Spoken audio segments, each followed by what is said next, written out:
Welcome back everyone, my name is Eltimar and we're going to be continuing our Let's Play of our Evo playthrough of Wrath of the Righteous. Where we left off last time, we just finished up Demelchio's Enchanted Mansion with Arushale. We're also still in the upper quadrant, so the upper quadrant of a 3-level city, so I'm going to quickly do one other thing I wanted to get done. We're going to jump down this portal, and then we're going to wander over to the Mage Tower. We're going to hop up into the Mage Tower very briefly, and then come back out. And the reason for this is... oh, we're going to hop up. I don't know if we have to go all the way up to the top of the Mage Tower, or just this section. I know that we can summon Zacharias. That was not what I meant to do. No, okay, good. It's staying there. I was like, is it going to leave and go up? It was not. We still have Arushale in our group. We will be dropping her to pick up Camellia again, but for now, let's just go in and out and see if Zacharias appears. If not, we have to go up to the top, talk to the storyteller, and let him know that we want to talk to Zacharias. The storyteller will set that up for us, I think. Pretty sure.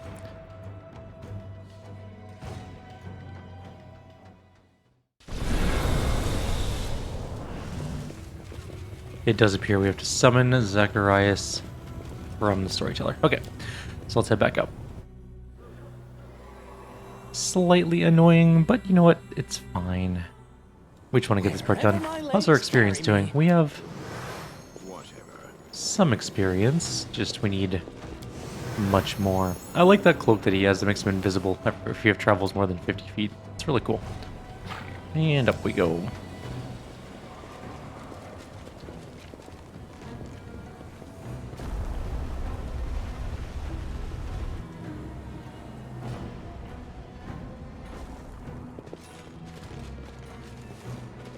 Storyteller door is there. That's where it is. Let's go back over here. Just have to close it and reopen it again. Tell Zacharias I have news for him. I will tell him during our next meeting, which is to happen in the near future. We have agreed that in return for my account of the art of Gurren mages, he'll give me an item that holds the most intriguing and tragic story.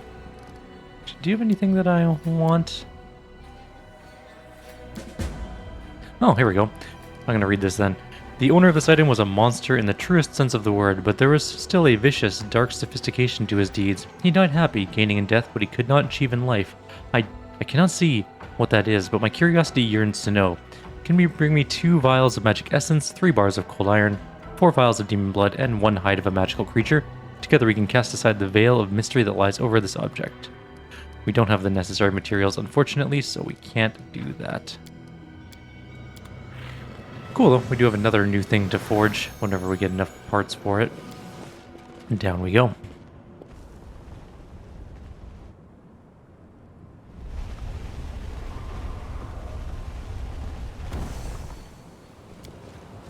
Trail me. Whatever. And out we go. Hopefully Zacharias will be there. If not, I guess in the near future is when we'll find him. Regardless, we have other things to go do if he's not there right now anyways. We have to go talk to Shamira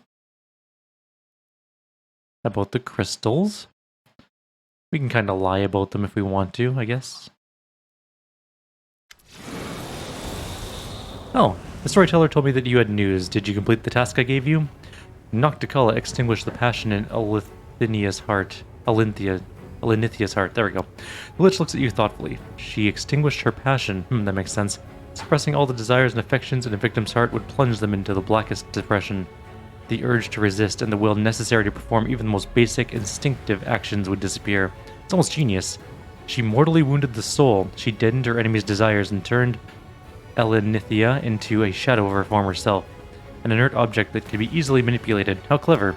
Tell me, student, why do you think Nocticala attacked Elinthiya in this way? Nocticala took away her enemy's will to live. I think that's what killed Elinthiya. That's a plausible theory. When the soul loses the will to live, its energies become inert, devoid of any active principle. In other words, it becomes nothing more than an object such as a crystal, for example. And how do you think Nocticala extinguished Elinthiya's passion? I show him the black crossbow bolt. Nocticala used an enchanted weapon to extinguish the passion in Elinthia's heart. How fascinating. No, keep that bolt away from me. I can see perfectly well from here. Amazing. The spells that have been cast upon the bolt contain so much despair, grief, and gloom, they would make even a divine soul curl up into a dark corner and wallow in self-pity.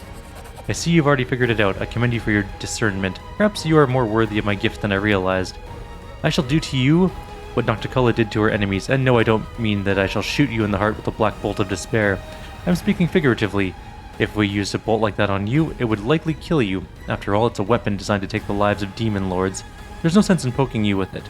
But I finally have the answer. I shall extinguish the passion within your soul. You'll have to give up everything you hold dear, everything you love, and everything that stirs your desires. Love, carnal and romantic, gold, delicious food, and tart wines, glory and the triumph of victory. I shall take it all and throw it into the sacrificial fire, and when it all burns away into nothingness, you will embark upon a new path of ashes with a dead heart. Then and only then will you become a noble undead, an eternal philosopher, a lord of death. Yes, this is it. By taking everything from you, I shall give you everything. I'm ready to undergo the ritual and become a lich. Very well, finish up your business in the abyss quickly and return to the ziggurat. I shall be waiting for you. Unfortunately, we won't be becoming a lich. We won't be becoming a lich. It is a cool path, but it's not the one we're going to be going down for ourselves. We're going to be bugs. Millions of bugs. Billions of bugs, even. So many bugs, we will bathe the world in the swarm.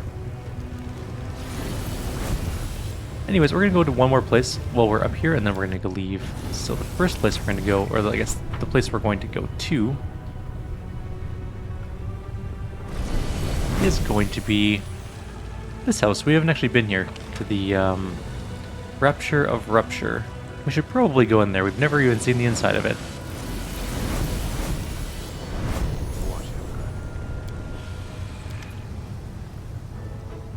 From behind a pile of expensive rugs and neatly wrapped boxes with clinking and fragile things inside, you hear a very loud whisper. An oddly familiar stage whisper. Grandma Gretlin? My horn is falling off. Calm down, let me fix it. Alright, whose foot did I just step on, and whose chest spikes keep catching my fake tail? Grandma, don't push me. Let me just glue the horn myself. Grandma Gretlin? What are you doing here, folks? Oh, my dearies, this can't be real, but I think I just heard the commander's voice. It sounds crazy, but for the sake of argument, let's say it isn't just my imagination. Let's say we truly, through some miracle, met the commander in the middle of the abyss. Well, in that highly unlikely scenario, I would answer to him that we, being true artists, sought inspiration and material in the most suitable place. We've already spent a great deal of time among the Crusaders, now let's turn our efforts to the other half of the characters in our play, the demons. That is why, our imaginary friend, Commander, we are sitting in the middle of the abyss covered in thick layers of makeup, wearing fake horns and tails, to blend in with the locals, you see. This is a true challenge for an actor, to play a demon so well that even real demons don't suspect a thing. After all, it worked perfectly well when I pretended to be the Hell Knight's paralictor and showed up at their camp, or an unscheduled inspection, and how they ran and dashed about. In the end, I ordered them to dig a trench in the shape of a fig. Ow, Grandma, why are you stepping on my foot again?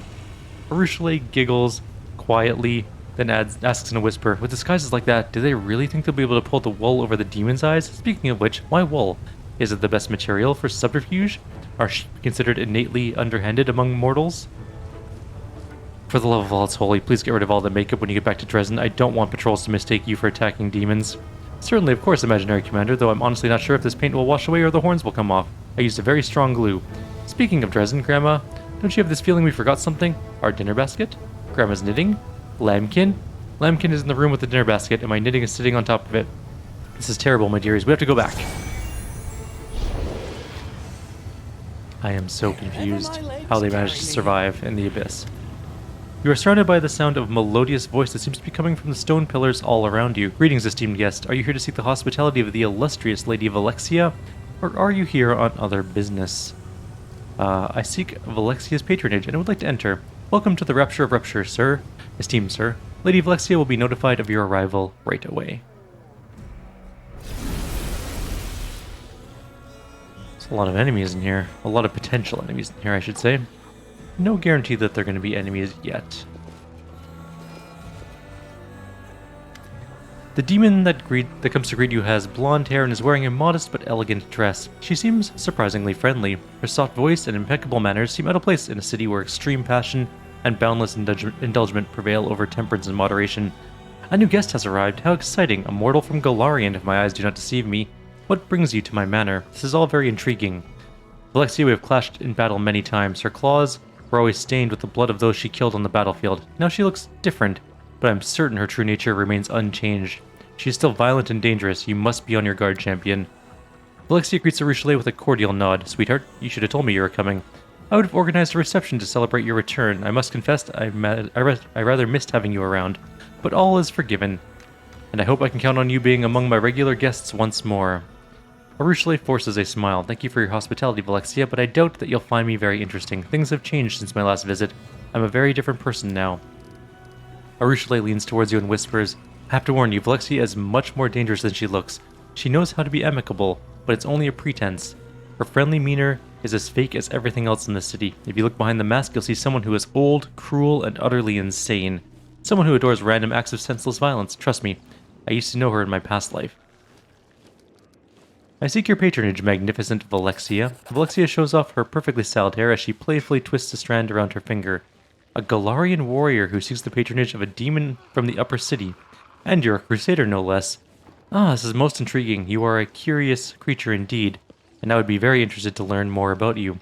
There is no need to bother with titles. You can simply call me Velexia, and you are... Don't put your trust in her, was champion. Valexia's temper is like the wind that blows across Ishiar. It changes constantly and bodes poorly for us no matter what direction it turns. You must watch her as vigilantly, and as a skilled sailor watches the horizon. You may call me Eltimar. Eltimar. Velexia rolls her name slowly across her tongue as if tasting the way it sounds. What an unusual name. Certainly not in keeping with the spirit of the Abyss, but I like it. You know, Eltimar, I have a proposal for you. Let's pick a place that's nice and romantic, go on an innocent little date together. It'll be a chance for us to get to know one another. What about Battle Bliss? It offers simple, spirited entertainment, and it will be a good place for us to talk undisturbed. No one will notice us because they'll be too busy watching the fights in the pit. We can have a nice conversation and learn more about one another. I'll be waiting for you at the arena. I hope you'll accept my invitation. I'll be very disappointed if you deny me the pleasure of your company. Velexia gives you an admiring smile and adds, After all, you are the champion. You have conquered the arena. We're better to learn more about you than the place you proved your worth. Who does she think we are? A circus troupe hired to entertain guests at a ball? The effrontery. Call me old-fashioned, but I rather think we should go back to the traditional kill-on-sight method of dealing with demons. Oh, now you're acting like a man, Darren. So what, you only start to act like a true warrior when someone gets you really angry? I like you this way. When we're done here, I think we should go out into the city where we can slaughter demons until we're satisfied. Then we'll satisfy other desires. After all, some pleasures are best enjoyed after a good fight. I shudder to think what pleasures you find enjoyable after a fight. Marauding, cutting the ears off corpses, dancing on the graves of your enemies. I must admit I lack the imagination to guess what else is on the list. No, don't explain. I don't want to know. Well, just look how she's all over you and how she tries to woo you. This bitch may look pretty, but she definitely wants something from you. And whatever she's offering stinks. Alright, I have to go. Please don't stay away too long. Come back soon. So, let's go to Battle Bliss and see what she wants from us.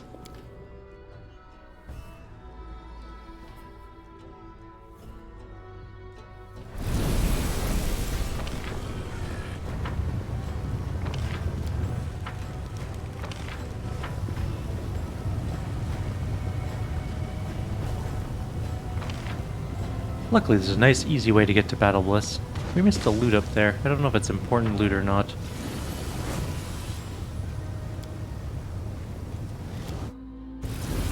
Kind of want Velexia on our side. I think she might give us the token for this particular portal, which would be very, very useful for us.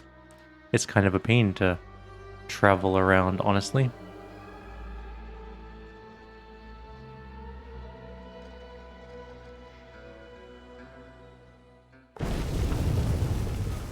Alright, Zephyrian is still... No, don't turn! No, I just got here. I didn't mean to turn slightly. Damn you, Battle Bliss, and you're turning around.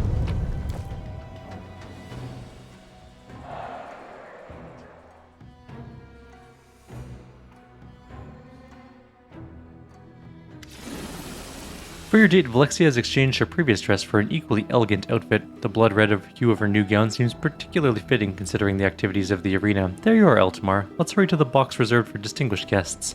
I am determined not to let you enjoy the spectacle from any other seats. Your new dress is very elegant.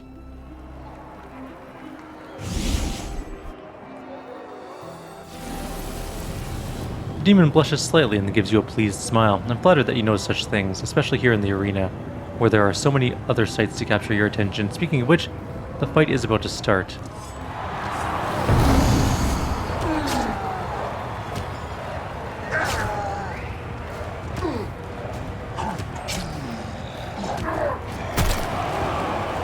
I think a tiefling lost? A fierce battle unfolds in the arena. The bloody freak surges forward, launching into a brutal attack on Atselm. Atselm desperately tries to resist the onslaught, but the bloody freak is relentless. He strikes one furious blow after another, showing no signs of exhaustion or fatigue as he bears down on his opponent. Atselm attempts to fight back against her enemy with quick, sudden attacks, but fails to find an opening. Her movements begin to slow and her footsteps leave behind a crimson trail of blood. Alexia observes you closely. Her eyes sparkle with lively curiosity, and you're forced to turn your attention away from the fight as she asks, "Slavery is the cornerstone of our life in the Abyss, and a gladiator fights are a popular source of entertainment. How are such shows perceived in your homeland of Golarion? What is your view on slavery?" "I think slavery is a reasonable practice, but unfortunately not everyone on Golarion shares my opinion." Alexia smiles approvingly. "I can see that your mind is not clouded by the ridiculous propaganda and hypocritical beliefs that are so commonly found in your world. I must say I find that highly commendable."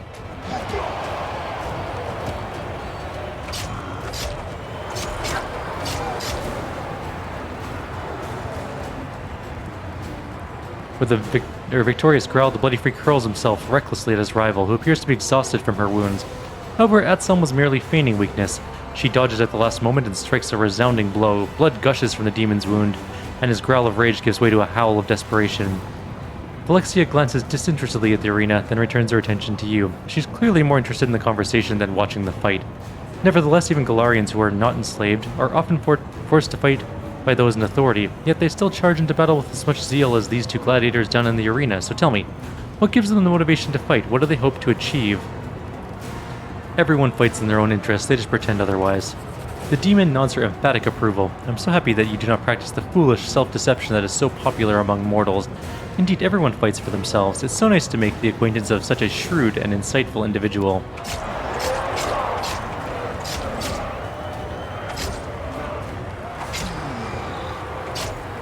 Anselm, no longer putting up a pretense of weakness, advances against the bloody freak, dealing him several painful blows.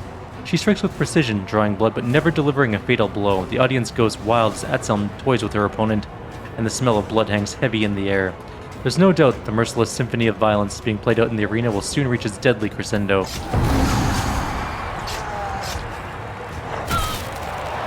But the bloody freak isn't finished. He lets out a monstrous, bloodthirsty howl. It reverberates around the arena as he channels his powerful rage into one last brutal attack.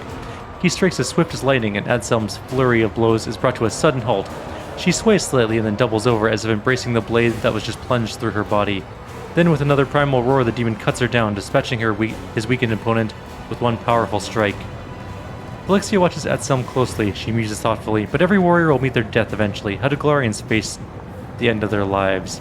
Are they scared of death? Do they despise it? Or do they welcome it as a friend?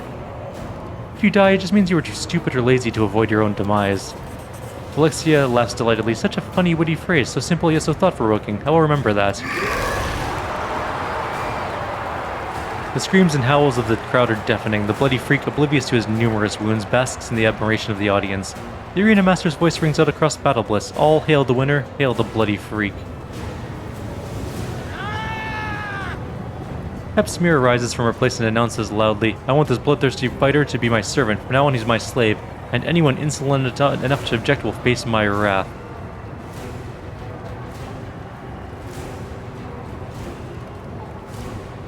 If you outbid Hepsimir for this gladiator, you wipe the smirk off her arrogant face. Alexia averts her gaze but fails to hide her mischievous smile. What a positively delightful idea, I can't resist. Ah, what you do to me, you discovered my weakness. Only moments ago, Hepsimir commanded the attention of the entire audience as she boasted about her power. However, when Alexia rises from her seat, all eyes turn towards the succubus. I dare to challenge the claim of the most esteemed Hepsimira. I'm touched by this fighter's tenacity. He has found a way to my heart, and I wish to make him my bodyguard. If anyone dares to argue against my right to make such a claim, they can say it to my face. The arena master glances cautiously at Hepsimira and then turns towards Alexia and gives her a respectful nod. The crowd erupts into jeers and shouts, clearly enjoying the public humiliation of Baphomet's daughter. Hepsimira bellows and utters wild curses, and the sounds of her wrath shake the arena, but Alexia ignores her threats with a look of magnificent disdain and gives you a sly smile. This was so exciting. I enjoyed our time together here at the arena. However, I cannot resist the urge to appear with you somewhere in high society. I am sure you wouldn't say no to attending a private reception with me at the Harem of Ardent Dreams. Shamir has prepared something special for her guests, and I would very much like for you to come experience it with me. I shall wait for you at the Harem of Ardent Dreams. You really must come. I simply won't take no for an answer. Alexia suddenly pauses as she's about to leave. She turns towards you with a look of gentle reproach. Oh, you should have reminded me. I nearly forgot.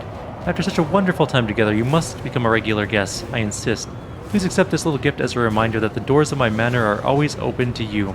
This coin is a key to the teleportation arch located in the upper city. I would not normally give something like this to my ordinary guests, but there's nothing ordinary about you, is there? Sweet. Now we can actually get up there nice and easy. I like that. That's much better. Alright, let's leave, and what are we doing for time? 20 minutes? Let's go to Chimera's palace. We can do that part. I'm enjoying this. This, like, other than the actual getting around the city, which is annoying, I really enjoy the environment and, like, this whole quest line. Even the fights, some of them are very annoying, but they're still always pretty good. This whole Act 4 is great. I really, really like it a lot.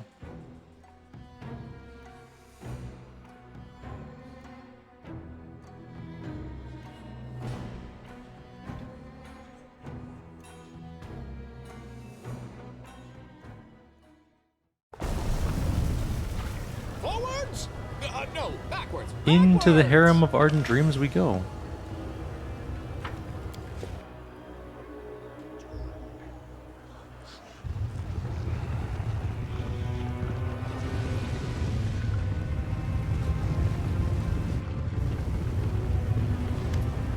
It was a good idea of mine to introduce you to a high society at this reception. We're a subject of gossip among the guests. I heard them whispering about how we showed up together.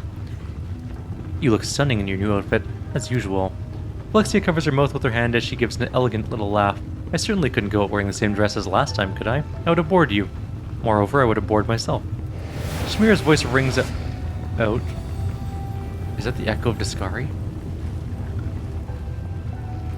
Chimera's voice rings out through the hall. All rise. The proceedings will now begin with the dispensation of false justice. I, Chimera, the Ardent Dream, will perform the duties of judge. The rights of prosecution will be granted to anyone acquainted with rage and hatred, and the part of the defender will be given time and blind fate. All other participants are obliged to show due dread and obedience to the decisions of the court. Now for our first case is brought to us by the assassin Dogward against the bodyguard for hire, Catrol. Dogward accuses Catrol of being exceedingly nimble and dexterous. This excessive dexterity enabled the defendant to foil 3 assassination attempts against his employer, thus preventing the plaintiff from fulfilling his contract. Alexia is more interested in having a conversation than watching the sham trial. You know, Eltimar, after our last, Alexia pauses playfully, visit to the Battle Bliss, I've been thinking a lot about the customs of Galari, and despite our differences, we actually have a lot in common. Our actions and desires stem from the same passions, except when it comes to... Alexia's eyes widen with excitement, and she utters a word that is as foreign to the Abyss as you are. To love. It is common knowledge that demons know nothing about love, so why don't you explain it to me?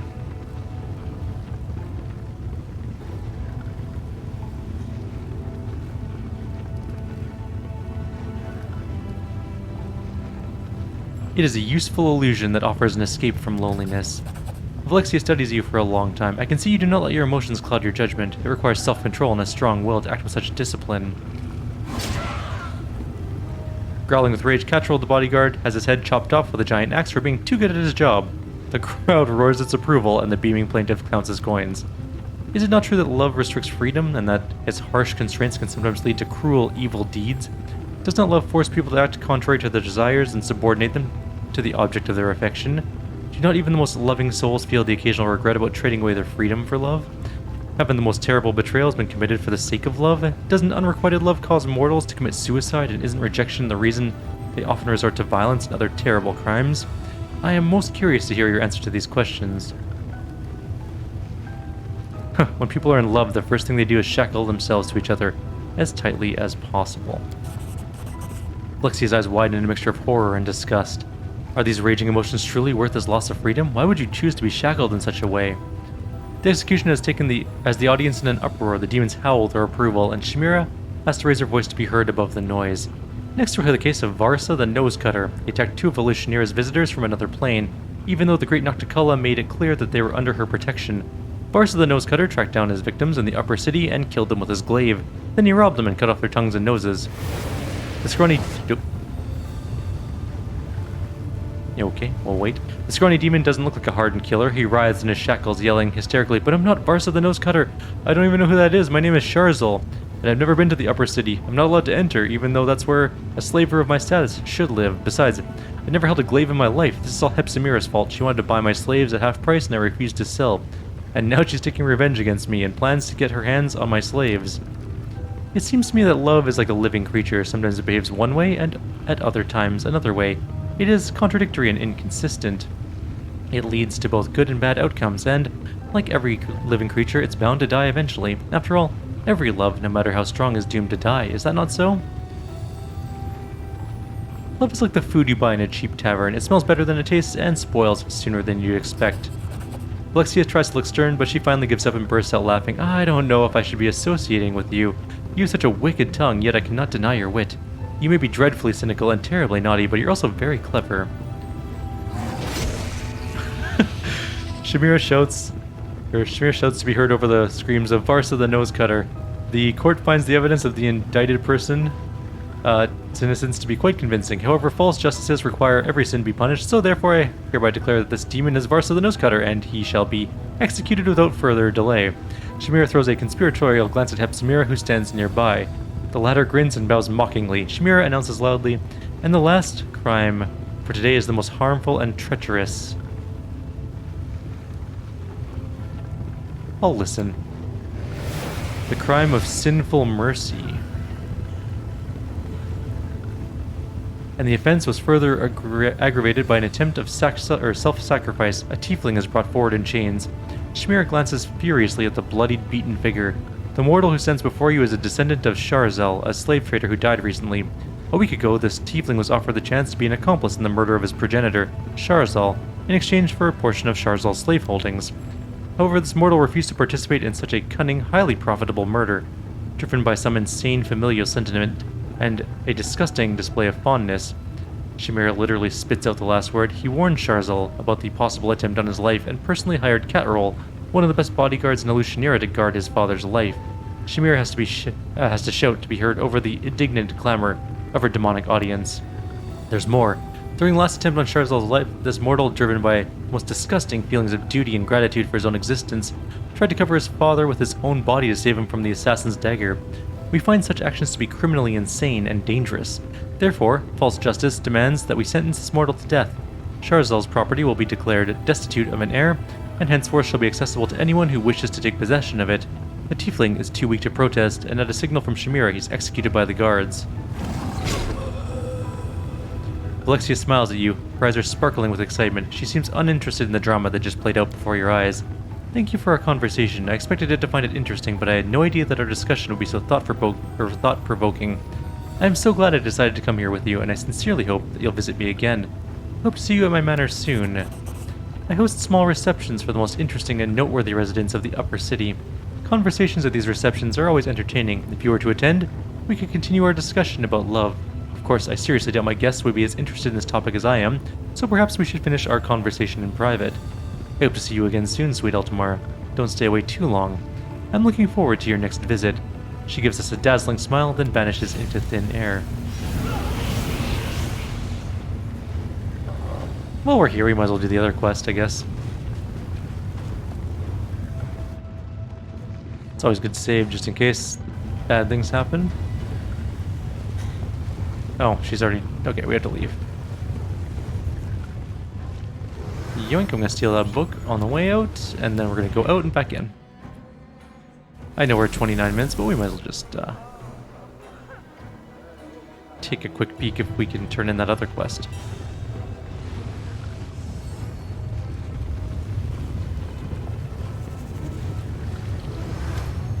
After she notices you, Shamir gives you a displeased frown and irritably asks, "You again, have you no friends that you must keep coming here to chat with me?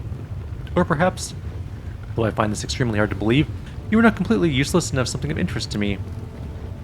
Shamira throws a casual glance at Arushale and raises an eyebrow in surprise. So the rumors were true. Arushale, you really are making friends with mortals now. I must admit I found it hard to believe such a worthy daughter of... Oh, we already said that. I've completed your task. Shamira ignores you, looking somewhere else, but in your mind you hear her angry hiss. So speak if you have, but use your mind instead of your flapping lips. Your mind. I know you've done much to win Shamira's favor, but my heart tells me that helping her would lead to evil. Forget everything I've told you. We'll find another way to complete our mission.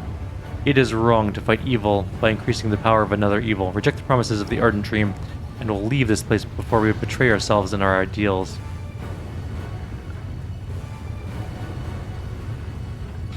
I kind of like the other person more. But the hindering crystals are the blood of fallen demon lords whose bodies became the Midnight Isles. Baphomet's servants mine them like minerals. After a moment of pondering, Chimera makes a loud announcement. You have handled my secret task fairly well, though I was expecting you to do it with more skill. Take your reward and leave. My interest in you is at an end, and I have no further need of you.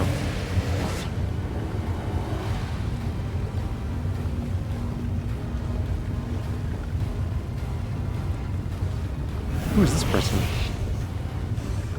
A demon appears beside you as if from thin air. Actually, he does appear from thin air. He holds a neatly wrapped package tied with a cord as red as Chimera's hair. You hear whispers in the crowd of demons. Beneath the hushed praise, you hear the burning envy that consumes them. Any one of them would give up everything to stand in the place of this Galarian upstart who performed a service for Chimera and won her favor. What is Slaver's fear? Oh, it's a hand axe. I mean, that would be good for Greybor, I guess. Curious mortal. You hear in your head a female voice, melodious, low, and sensual. Who are you? I am the one whose attention you have been seeking for so long. I am Nocticula, ruler of the Midnight Isles. I'm asking for an audience. You have my permission to enter the palace. Go there and wait. I will arrive when the time is right. Until then, you will be taken care of by one of my servants. Okay, thanks. I think Ember wants to come along for this. Is that this group or is that the other group?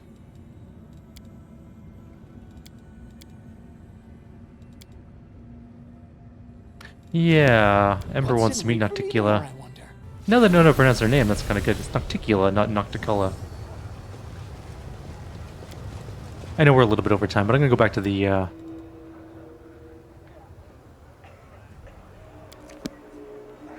I'm guessing that's the Upper City one, the Terrace of Favored Mistresses.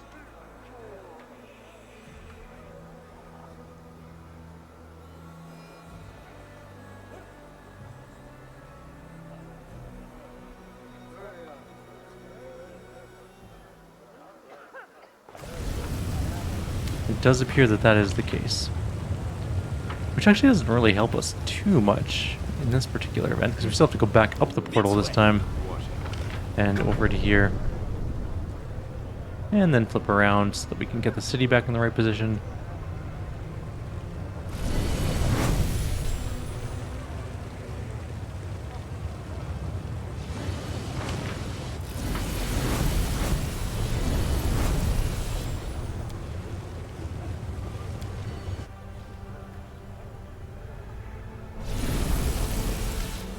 Alexia's demeanor has changed since the last time you saw her. She looks at you with a mixture of boredom and irritation.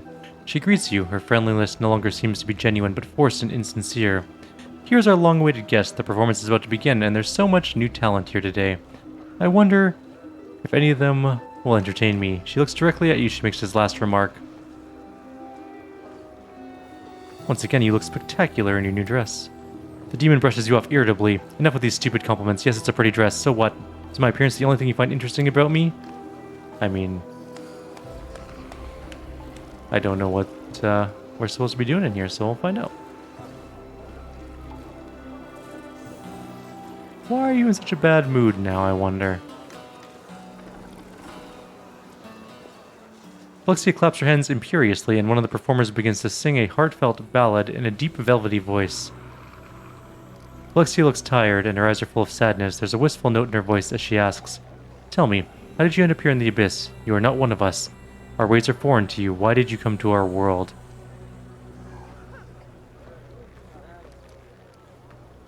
"You invaded my world, now you will reap what you have sown." I won't put up with this any longer. I thought a stranger from Galarian might surprise me with something new and unexpected. However, there's nothing interesting about your shallow little soul. It's as filthy as the souls of those who live in the Abyss. You are a total disappointment. Alexia snaps her fingers in irritation, and magic sparks fly from her fingertips. The performers, who are unlucky enough to provide the evening's entertainment, begin to scream with pain. Their bodies change shape, density, and color. In a matter of moments, they have been completely transformed into a set of whimsically decorated furniture. The pieces of furniture creak sadly, as if lamenting their bitter fate.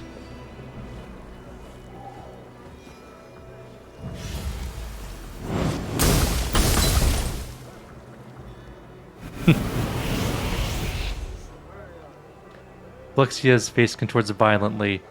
Her beauty disappears and her features transform into something wild and animalistic. Her jaws expand, revealing her horrible teeth. Guards, kill him. If you can't amuse me in any other way, at least you can entertain me with a fight.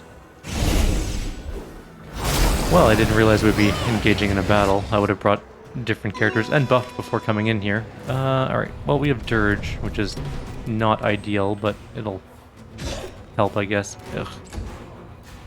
This is going to be painful with the camera angles being all weird. And Windwog's immediately dead, and so is Nenio. Alright, we're going to have to reload, but we're going to do this in the next video. So we know that she is not happy with us, and we know that we are going to be attacked. That's good to know. So like always, if you have any suggestions or comments, please leave them below. Otherwise, next time, we'll do that fight, and win, and kill her. And that'll be the end of that. Take care.